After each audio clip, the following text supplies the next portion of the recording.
Populations. I hope they're a bit less complex than Victoria 2. Hey everybody, it's Party Lead, and you know me from my own YouTube channel where I cover strategy games similar to Victoria 3 extensively. Today I'm collaborating with Paradox Interactive to introduce you to a major driving force in the world of Victoria 3. Sweet, man. The needs of your people. Where they I'm so excited to build up nations, how they're fulfilled, and the repercussions of doing so. Wait, needs? I thought it's about pops. Needs in Victoria 3, as far as our conversation today is concerned, are purely materialistic. Every person in the world has them, and their wealth level determines exactly what they are. Japan seems so small. There's like only 4 roads. Every pop, as determined by their type, culture, faith... Wait, there's 26 million peasants in Japan? Fucking hell. Location, and place of employment will have its own set of needs based on that pop's wealth level. Naturally, then, as pops move from one wealth level to another, either upwards or downwards... Japanese Mahayana aristocrats. They look so cool, man. Pop in subsistence farms and Japanese Hokkaido. They're struggling. They have workforce dependence. They have an income. Ach du Scheiße. They have radicals. Demand for the needs associated with their new wealth level goes up as there are now more people looking for the same goods and services. To see exactly what a pop needs... So I want to learn this. So let's say I'm starting to play Japan on release day, Victoria 3. Most of my people are peasants. And that means I should probably look at what they want, because they're most of my people, like 90%. I look at what they want and take care of that. For example, they want bread, so I make a farm, and then I try to lift them up, right? You want to step away from peasants slowly, I guess. You can use the nested tooltips to pull up a list of the categories of needs, and going one step... Oh, that's complex. Wait, what the fuck did you just click? This is how you see needs. Oh, that's complex. Exactly what a pop needs. You can use the nested tool... He clicks on the struggle. They're struggling with 9 things, and now he checks the 9 things they want. To pull up a list of the... Your priority is to drag them kicking and screaming to industrialization. That will piss off the rich and powerful. You have to always balance that shit. So he now checks what they want. Categories of needs. He clicks on needs, that's important. You can see exactly which goods they're using to fulfill each category of need, as well as how much... This is an overall thing, like intoxicants, liquor, and tobacco. For example, they want 69 nice liquor and 30% tobacco. They're spending on each good. As you can see, there are a variety of goods that can be used to fulfill any one category of need. If you want to see a list of almost all the goods in-game, and who needs them and why, you can use the trade lens and look through the goods listed under either import or export trade routes. Here you can choose a type of good and, through the tooltips, you can get a better understanding of which wealth levels need that good and for what purpose. Not all wealth levels use the same goods for the same things, and some goods are substituted for higher-end versions at higher wealth levels, though there is a bit of overlap at times. And like Marconi said this about Victoria 2, this game is probably very hard to learn, but once you learn it, you're probably going to have so much fun. Is one need that doesn't show under the trade lens, as it can't be imported or exported, and that is services. You can find that under the Market tab instead, with further breakdowns as to what it's needed for and by whom. Again, there are other goods that fulfill the services need that can be traded, but generic services themselves must be produced and provided locally. It's worth noting that your pops will seek the most financially viable option to fulfill each category of need, but they will also be influenced by factors other than cost at times. The best example of this involves cultural obsessions and taboos, where a culture may be particularly inclined to consume a specific good more than others, or to avoid it as much as possible. Under intoxicants, for example, any pop of Han culture will be obsessed with opium, and will be more likely to use opium as their intoxicant of choice, even if it's astronomically more expensive. By contrast, any pop belonging to the Muslim sects will try to minimize how much they use liquor as an intoxicant, regardless of how cheap it might be, because it's considered a taboo. This isn't to say consumption... That's so realistic. 7% of Muslims still drink alcohol. Is entirely under the control of these obsessions and taboos. They will never be the only way to fulfill a need category, nor will they ever be completely avoided. But the spread of which goods are used to fulfill a need category will be affected, which will influence how you will want to adjust supply. I actually wonder how many formidable nations are in Victoria 3. And demand to improve your people's lives and the affordability of their lifestyles. Market forces in Victoria 3 work as you'd Hey Tommy, have you ever played Stellaris? It has HOI4 wipes. Are you fucking retarded? expect. Whether due to obsessions, economic mobility of your pops, or starting conditions, If there's more demand for a product without enough supply, it will be more expensive. Adding a consumption tax to a certain good will make it even more expensive for your pops, though it will generate wealth for your treasury as well. So if I give wine to my population, I can tax that, which probably makes them mad, but makes me more money. So when you're really out of money and want to fix yourself, you probably want to tax certain products for a while. Alternatively, like whether due to taboos, a drop in wealth levels, or starting conditions, if there is less demand for a product with a huge surplus, it will become less expensive. And again, of course, removing a consumption tax on a good will also help reduce the cost for pops who purchase it. These price fluctuations don't stop pops from spending money for their needs. Oh, you even get a monthly report of price changes.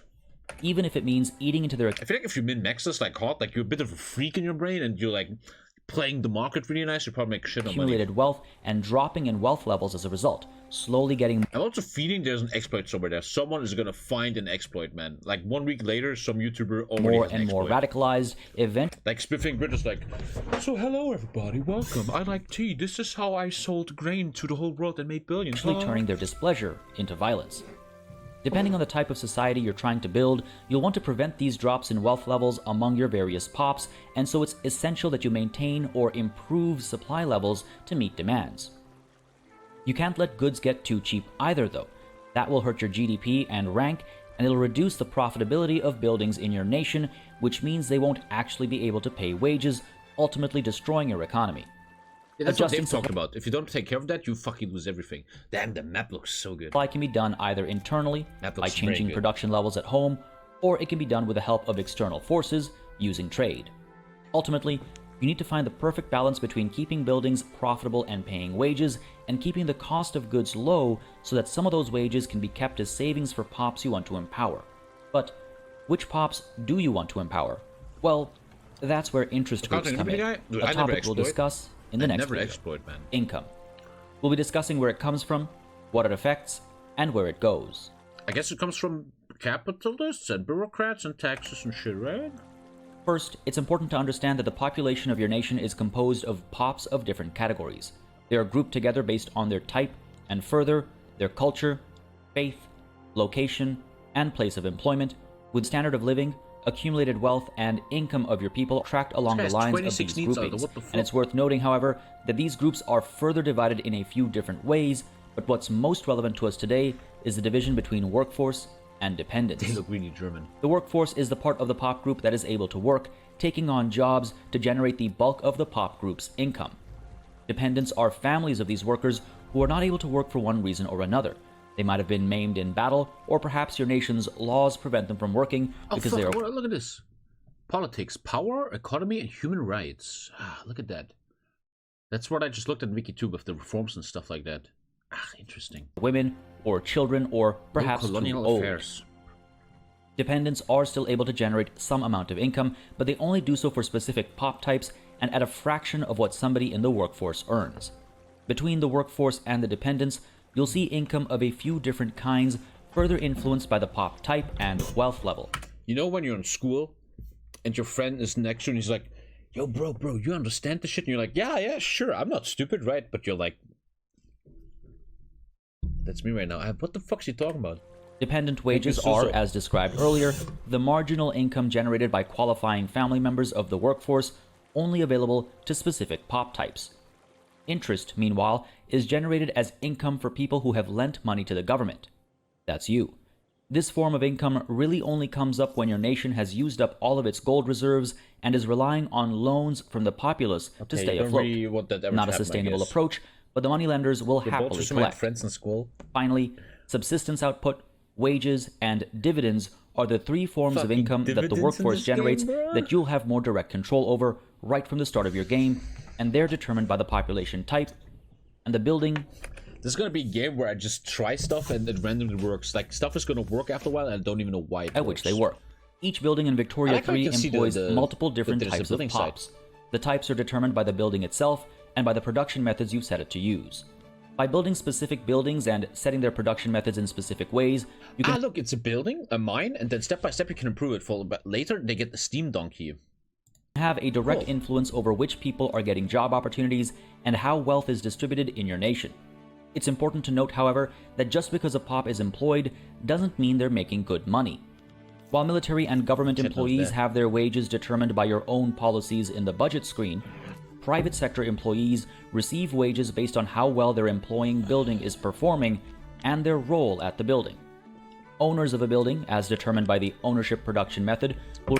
This also reminds me of university. I will go to class and I will listen to the professor and he's like this, and I'm like, okay, I ain't fucking getting this. And then I will always think, I'm going home right now, I'm playing one game of Dota, and then I'm gonna research this on my own. Which I never fucking did, right? Receive dividends when the building has a positive weekly balance. When the game is out. Beyond that, both they and the other employees of the building will receive wages proportional to their pop type and how profitable the building is. As you can imagine, a building tries to keep wages as low as possible to maximize profit margins, but people will seek out higher wages at other buildings, and if they have the right qualifications, they'll even change their pop type to transition to a higher wage. The building has a cash reserve. It's not uncommon to see people migrate for better wages either. All of these factors encourage buildings to offer competitive wages as they strive to maintain the balance between a full workforce and the lowest wages they can pay in an effort to maximize their sales and resulting profits. A building that's able to sell its products at higher prices will provide higher wages and generate more income through dividends for their owners as well. Meanwhile, if a building is struggling to maintain a full workforce as a result of low productivity that in turn reduces profitability, you might want to provide government subsidies to it.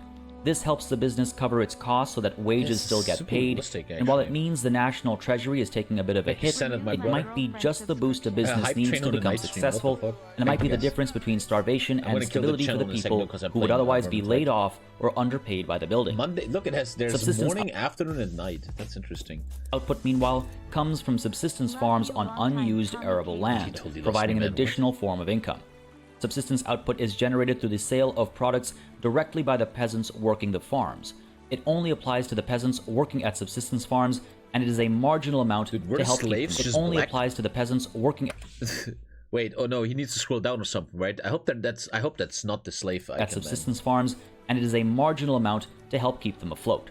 While some of your population will just be staying afloat, others will earn enough to aspire for greater things.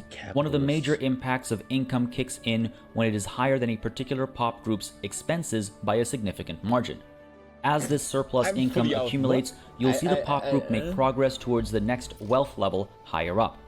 On the flip side, if the income is lower than expenses, and there's a deficit... much smaller than you think, man. This is Northwest France.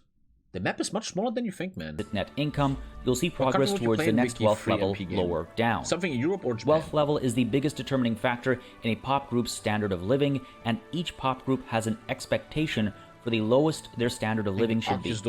Going below that level might trigger significant unrest, radicalization, and revolution, especially if the pop group is politically influential. Even when above the minimum, shifts in standard of living will make radicals or loyalists out of members in the pop group, depending on if the standard of living shifted down or up respectively, and a higher standard of living will encourage growth rates and the likelihood of immigration for that pop group into your nation. Something I would like in this game, which probably is a thing, like, I don't know what to do, right? So, let's say I get a lot of radicals. I hope I can put my mouse over that, and I see why they're becoming radicals, so they tell me kind of what I need to do against that. A pop group will also determine its access to education, and a higher literacy rate increases your research rates and allows pops to transition to specific types that have prerequisite literacy rates as well. So if I give education to a pop, wealth has a direct influence on the political strength a pop might have, which in turn... That's it! Trade unions! Fuck off! Turn impacts the kinds of policies you'll be able to enact. He's a good for him, man. While that's a longer conversation for a later video, as you can see, the income your population makes determines their social, political, economic, and geographical mobility, but it also impacts the expenses they might have to take on. Depending on your policies, laws, and budgetary settings, your populace will likely have to pay a variety of types of taxes. Consumption tax can be applied to a variety of products to make them more expensive to purchase while generating income for the government. It doesn't the most common form of consumption tax you might be familiar with is the sin tax, an extra fee for the purchase of alcohol and other intoxicants like tobacco makes products. It sound like dividend taxes, income taxes, poll taxes, land taxes, and per capita taxes are only applied if the suitable laws have been enacted, and once again, you'll want to make policy choices based on how you want the wealth to flow in your nation. Keep in mind that the actual tax you collect from your population is collected at a per-state level, and each state will have a taxation capacity that represents its ability to efficiently... What the fuck? Look at the way he scrolls down, and it's like, capacity that represents its ability to efficiently tax the people living within. Each point of taxation... This is early game, 1840, Alter. What the fuck? Plus 50 maximum infrastructure capacity means the state can effectively tax 10,000 people. What the fuck? You can build government administration buildings to increase taxation capacity at a per-state level, using alternative production methods to further increase taxation capacity. Alternatively, you can research technologies that bolster taxation capacity nationwide. Do not underestimate the value of taxation capacity. If it falls behind, you might be leaving a lot of money on the table. The most significant contributor to expenses, though, is almost always going to be a pop's needs. Making sure a pop group is able to fulfill its needs while holding on to some of its income is crucial if you want to elevate the group beyond their current status, and navigating the needs of your pops is a conversation we'll set aside for next time. Make sure to subscribe to this channel so you get what? Interest groups represent the political power that your people hold when they work towards a common goal amongst themselves. I'm already lost. Pops pick which interest groups to join based on their profession, wealth, and education access, as long as they're not discriminated against in some way, and as long as they're not too illiterate or too poor to be politically active. As groups of pops that have similar social... I think what this all kind of means, basically, is saying, once a certain population has a better life, they start becoming political. Like in real life, right? If you're like really poor, you don't really care about politics too much, right? You have to take care about your fucking farm. I think that's political what it's kind of and saying. Economic interests, as far as policymaking and ideologies are concerned, they represent the voice of the people, encouraging or discouraging social and political change as best suits their needs. Their demands can come about in both peaceful and violent. You want to see luxury goods? You will not believe this shit. Gentlemen, this is organic chicken. 2 chicken breasts. Healthy, you know, green stuff, blah, blah, EU, what the fuck ever. And how many grams is this? This is 500 grams. 500 grams. Now, ladies and gentlemen, tell me how much this costs. Tell me how much this costs. Dude, this is insane. 20, 12, 8, 30, 50? Why would you say 30? Dude, it's fucking 17 euros 42. 2 chicken breasts. 17 euros! Ways, and so you'll want to influence which interest groups wield the most power in your nation to help control how your society develops. It's important to note that though there are interest groups with the same names... Okay, this is not 3 different armed forces inside one country. This is different countries. Influence, they have approval, they have certain ideologies, they have traits, they have leaders, and how many people are... Okay, fuck. The world, they are sometimes represented with unique names to represent a minor difference between 2 otherwise similar interest groups. The Sikh priesthood, for example, has Sikh militancy as an ideology, not something you're likely to find among the Mahayana monks, who are decidedly not Sikh. In addition to that, even interest groups with the exact same name across national borders will be somewhat different at times. Apart from 3 core ideologies, the current leader of the interest group will add a 4th ideology based on their personal leanings, unless they're a moderate, in which case... Can I kill these leaders, or can I choose them, or... Do not add a 4th ideology. These leaders. Whatever they may call themselves, though, interest groups always serve the same overarching purpose. Tika, what the fuck, Alter? I think this game is not as complex as it looks like, but they just explain it a bit complex. The king, this is the king, and I have no idea what have the same moving parts and work in similar ways. To see which interest groups exist in your nation, you can use the outliner, breaking them down into interest groups and marginalized groups, where the latter refers to interest groups that lack any real political power in the form of clout.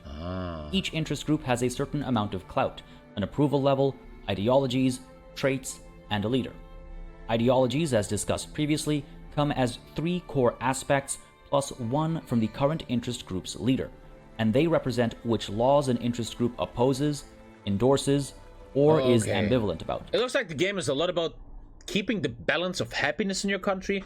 Vicky 3 seems a lot more internal. Like, this is your country, And HOI4's like, go out, kill people, right? But Vicky 3 is a bit more inside. Find inner balance, you know, fix your factories and shit. Interest groups will often push for policy changes that match these ideologies or push against reform. Like, in a way, interest groups is... I can't tip in, fuck, I want to show you, but I can't tip in. Forms they oppose, even after they've been passed. Ask for certain changes. This can cause social and political friction that can eventually result in civil war if left unchecked. Their opinions about currently active laws and policies are a major contributor to their current approval levels, alongside recent law changes, whether they're in the government or in the opposition, how powerful they are, leader traits, and radicalization of the pops in the interest group. Their approval levels, meanwhile, influence which of the three traits are actively having an impact on your nation. A malice from an approval rating at or below -5, a small bonus from an approval rating above 5, and an additional bonus from an approval rating above 10. Again, these are largely consistent between the same interest groups across nations. The positive... You know the feeling when you sit in class and you're like, yeah, I get this. And the teacher looks at you, oh, you get it? Yeah, I get it. And then the teacher's like, so, Tommy, could you please repeat what I just said? Even negative impacts from active traits are further affected by the interest group in question's clout.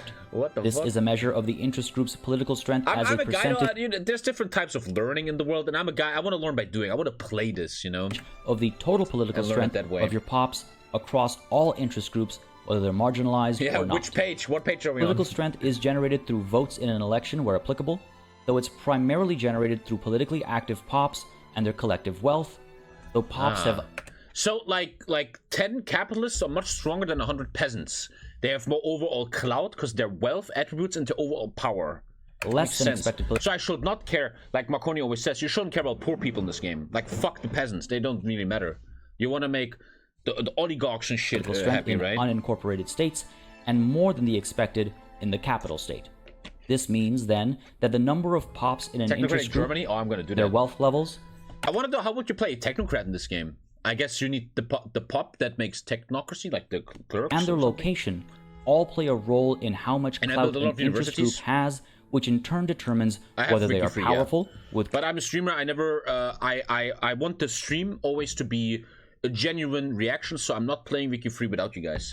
On the 25th October, 6 p.m., I'm playing with you guys, man. I'm not playing before. Clout over 20%.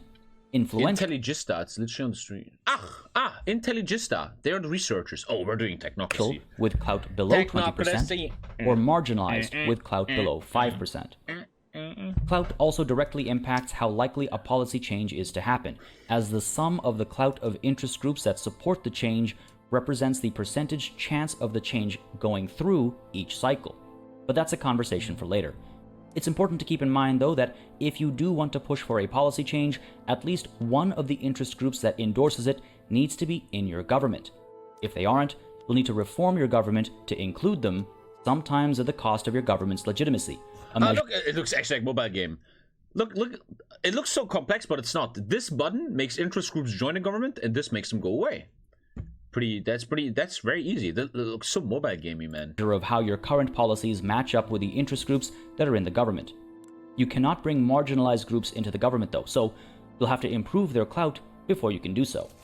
So, to empower an interest group and to enable their ideologies and preferred laws to flourish in your nation, you need to improve their clout. The key ways to do so are to enrich the pops in said interest groups and by influencing which interest groups your pops join as best as possible. We discussed how to influence pop wealth through income and expenses in the last two videos, but to influence which interest groups they join, you'll need to consider the attraction modifiers outlined when hovering over the interest group population. You need to try to align as many pops as you can to be attracted to the interest groups you want to empower. Encourage pops to change professions to those that gravitate towards your preferred interest groups, enable or prevent their increased literacy, research or avoid relevant technologies, and use your authority to bolster or suppress interest groups that you wish to grow or shrink respectively. Interest groups have a very powerful influence on the stability of your nation and the direction in which it evolves over time through policy changes and... I got it, sure, okay. Today, I'm collaborating with Paradox Interactive for a Victoria 3 tutorial on policy. Be careful, chat. You be careful. We'll start with explaining what laws and policies are, then cover the process of passing a policy or law. Then we'll also cover institutions and authority.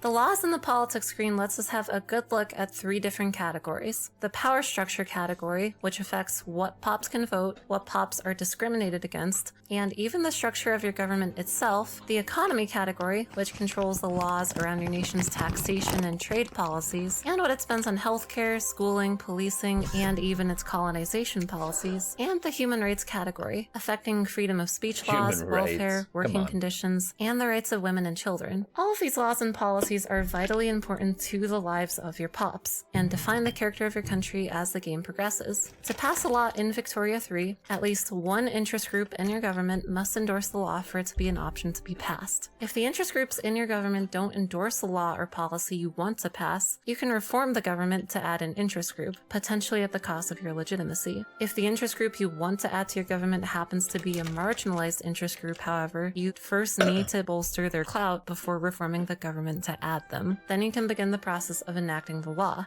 Laws have a % chance to pass based on the clout of the interest groups that endorse it, and the length of time between the chances for a law to pass is determined by your government legitimacy. However, beware that some interest groups in your government can delay or stall laws from passing if they oppose them.